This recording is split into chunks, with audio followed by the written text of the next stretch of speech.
Well, Navy SEAL Team 6 became a household name after members of that elite unit took out Osama bin Laden in May of 2011. But the same unit suffered tragedy just 3 months later when a helicopter carrying 30 American troops, most of them members of SEAL Team 6, was blasted out of the sky by Taliban forces in Afghanistan. Among the Americans killed, Sergeant Patrick Hamburger of the Nebraska National Guard and Navy SEALs Michael Strange and Aaron Vaughn. Their families say now their deaths did not have to happen. In an emotional news conference at the National Press Club in Washington yesterday, they blamed the Obama administration for what they call serious missteps leading to their sons' deaths, and they are pushing for a congressional investigation. The U.S. government and many high-ranking military people own more credit for the shoot-down than the Taliban. Political correctness, building the esteem of the Afghans, leveling of the playing field, and failure by the Obama administration to name the enemy and to accurately identify the savage ideology our warriors are up against has made an otherwise primitive foe formidable.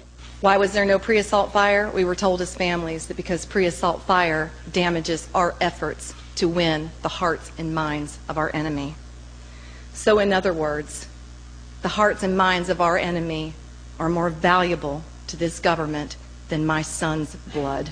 We go to Dover to see the bodies, and we're all in the hangar down there, and President Obama comes up to me and he says, "Mr. Strange," he grabs me by the shoulders, "Michael changed the way America lives." I grabbed Mr. President by the shoulders and I said, "I don't need to know about my son, I need to know what happened." Wow. Joining me now, Karen and Billy Vaughn, parents of Aaron Vaughn. Karen and Billy, thank you so much for being here. Thank you for the service of your son and your family to our nation, and for the extraordinary sacrifice you've all made. Let me start with you on this, Karen. Why do you believe this was anything other than a tragic accident? Megan, thank you first for allowing us to come on and tell our story. As we uncovered documentation that we were given actually by the military from the investigation, from the full investigation of the crash, the more we read through the documentation, the more we realized there were serious issues in front of us. We found out, first of all, that the men were flying on a CH-47D that was built in the 1960s. They were not flying on aviation that's proper equipment, the aviation they train with, the MH-47s that they train with here in the United States with the 160th Special Aviators.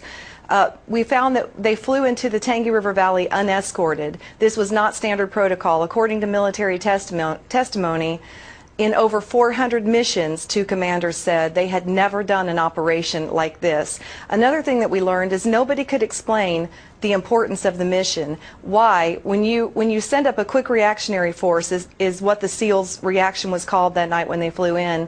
That should only be done when they're under very grave, serious circumstances because, according to military testimony, when a battle is underway, as was that night, 3.5 hours of it, the entire valley was in a heightened state of alert, which means it's very dangerous to bring another crew in by chopper. That's the most vulnerable position warriors will ever find themselves in, is in a helicopter. And then we give them an antiquated helicopter to fly in unescorted with no pre-assault fire. That's just a few of the... And so do you believe then that this was just an incompetence by our military, by our government, or that this was something worse than incompetence? Let me ask you that, Billy.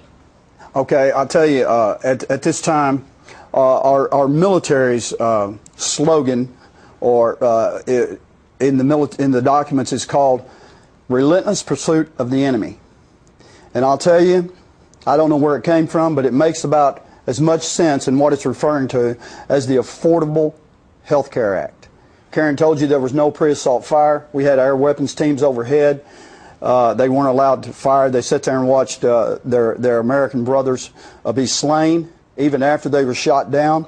Knowing where the shots came from, the RPGs were fired from, they did not fire back. Here again, because of the rules of engagement. And let me just say, I know that there will be military people who will come forward and tell you that the CH-47 is just fine.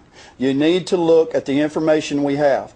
And we've talked to many retired generals who have said the CH-47 is a good airframe for what it was designed to do. It is not designed to go in the middle of the dark as an assault machine. And that's what they used it for. Let me ask you this. Let me ask you this, and I know you two have been forced to get intimately familiar with these terms and you know, these protocols, but forgive me because I am not as familiar as you are. But I'm trying to understand whether you are alleging that there was incompetence, they used the wrong helicopter, it wasn't necessary, it wasn't handled well, or whether you think this is something greater, some sort of, because I know you said yesterday at the press conference you feel they put a target on your son's back. Yeah. So help us understand where you're going with these allegations.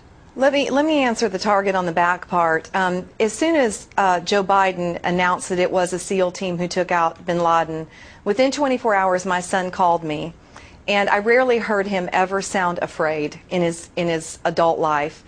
And he said, "Mom," his tone was extraordinarily serious. He said, "You need to wipe your social media clean. I mean, you need to get everything off of it now." And I said, "Of course, son, I will.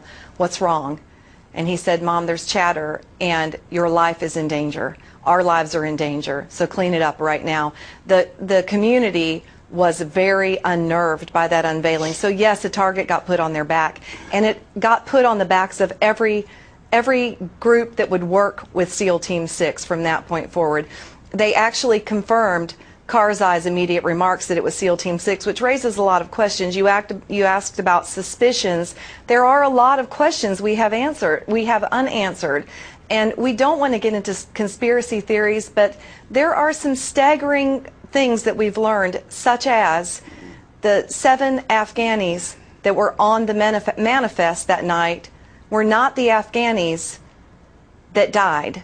In other words, we found out they were switched out at the very last minute in such a rush that the manifest couldn't be changed, which is very, very dangerous and very uncommon. And so you have a suspicion that perhaps there was some manipulation to get this particular helicopter because it was so heavily loaded with SEAL Team 6 members who our own president acknowledged were behind the bin Laden raid. Megan, at this time, we're still learning a lot of things. And we actually learned some more information about what Karen just told you there about that. Yesterday afternoon, after the press conference, somebody came forward. What I would like to say about, yes, it's incompetence on the part of Vice President Joe Biden. And I'll tell you what, the media has let this man get away with saying Uncle Joe's gaffes, Uncle Joe's gaffes. This is not Uncle Joe, and he's not some senile old grandfather. He is the second in command of the most powerful country in the world. And he needs to take responsibility for the comments he makes and quit being given a pass. And I'd like to say something else. We don't want to tear down the military. Our military men and women are risking, they volunteer to go off and fight. And we want to save the military. We want to save what's going on. The rules of engagement are leading to the unnecessary losses of our warriors. And we want to call on the American people, because government is not correcting this. We've been working on this ever since our son died. And government is doing nothing. They sympathize with the enemy. They sympathize with the ideology. We need American men and women. We need mothers and fathers to come forward who may even have similar circumstances like this where they've lost warriors.